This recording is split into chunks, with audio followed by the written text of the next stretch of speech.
Governor Punjab सरदार सलीम हैदर खान कहते हैं कि हुकूमत पंजाब से कोई तनाज़ा नहीं चल रहा। वाइस चांसलर्स का जो प्रोसेस हुआ उस पर बहुत सारी उंगलियां उठीं।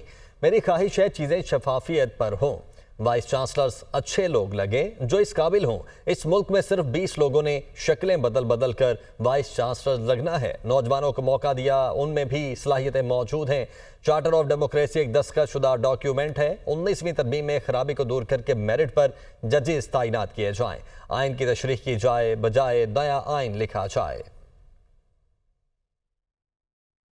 देखिए, कोशिश करेंगे इसको जल्दी सॉर्ट आउट करने की, और कोई क्लैश नहीं चल रहा। सिर्फ बात यह है कि जो वाइस चांसलर्स का प्रोसेस हुआ उस पर बहुत सारी उंगलियां उठी।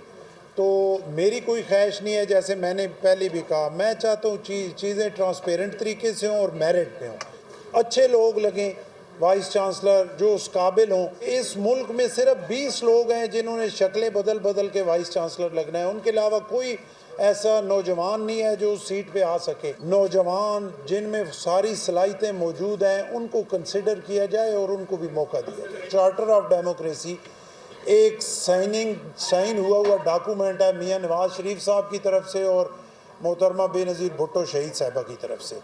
काफ़ी सारे जो हैं 18वीं तरमीम में आ गए, फिर 19वीं तरमीम में उनको ख़राब किया गया। 19वीं तरमीम में ख़राबी हुई, उस ख़राबी को दूर करके ऐसे जजेस अपॉइंट किए जाएं कि जो मेरिट पे फैसले करें और जो गरीब आदमी बेचारा धक्के खा रहा है उसको भी इंसाफ मिले, और आइन की तशरीह की जाए बजाय इसके कि नया आइन लिखा जाए।